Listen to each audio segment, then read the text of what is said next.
Uma Geração de Predadores, publicado no Diário do Comércio em 3 de junho de 2011. Desde que me distanciei do Brasil, tenho visto a inteligência dos meus compatriotas cair para níveis que às vezes ameaçam raiar o sub-humano. Não posso medi-la pela produção literária, que veio rareando até tornar-se praticamente inexistente num país que já teve alguns dos melhores escritores do mundo.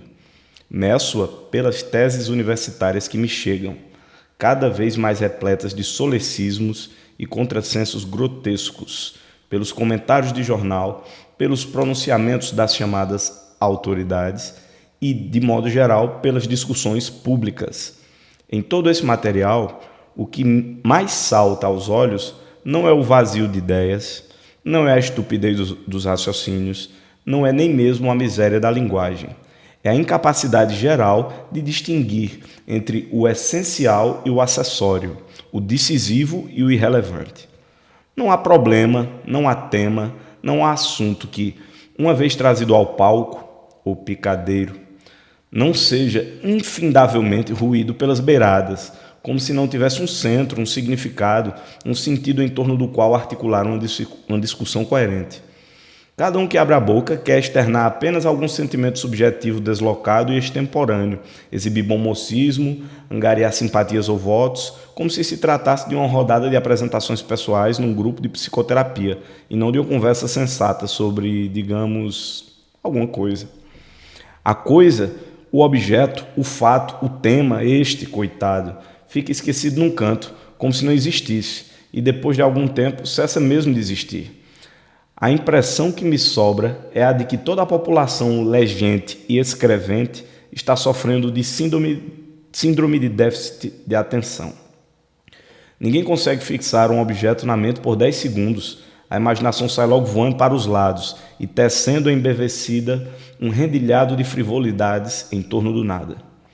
Se me perguntarem quais são os problemas essenciais do Brasil, responderei sem a menor dificuldade. 1. A matança dos brasileiros, entre 40 e 50 mil por ano. 2. O consumo de drogas, que aumenta mais do que em qualquer país vizinho e que alguns celerados pretendem aumentar ainda mais mediante a liberação do narcotráfico, o maior prêmio que as Farc poderia receber por décadas de morticínio. 3. Absoluta ausência de educação num país cujos estudantes tiram sempre os últimos lugares nos testes internacionais, concorrendo com crianças de nações bem mais pobres. Num país, mais ainda, onde se aceita como ministro da educação um sujeito que não aprendeu a soletrar a palavra cabeçalho, porque jamais teve cabeça, e onde se entende que a maior urgência do sistema escolar é ensinar às crianças as delícias da sodomia.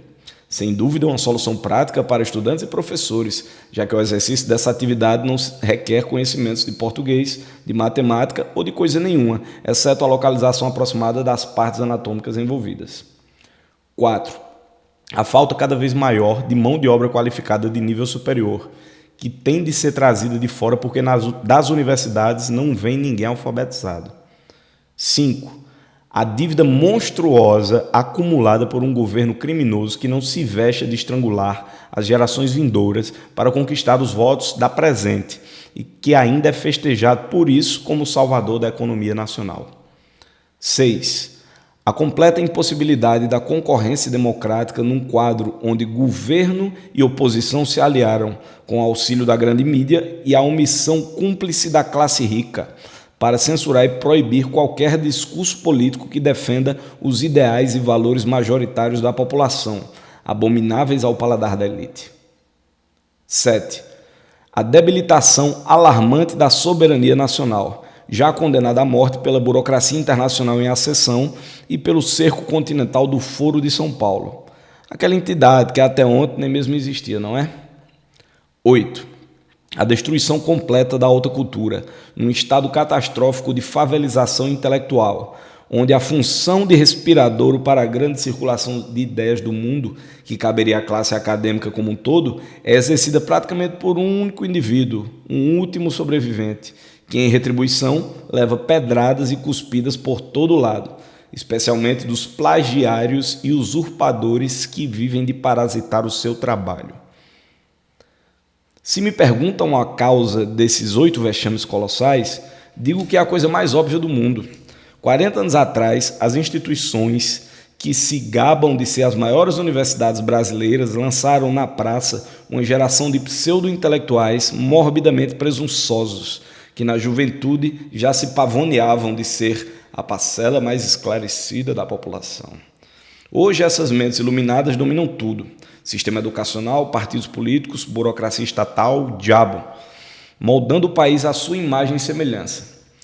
Matança, dívidas, emburrecimento geral, debacle do ensino, é tudo mérito de um reduzido grupo de cérebros de péssima qualidade, intoxicados de ideias bestas e vaidade infernal.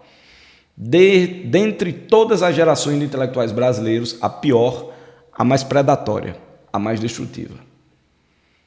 Se querem saber agora por que os temas fundamentais não podem ser enxergados e discutidos na sua essência, por que as atenções são sempre desviadas para detalhes laterais e porque, em suma, nenhum problema nesse país tem solução, a resposta também não é difícil.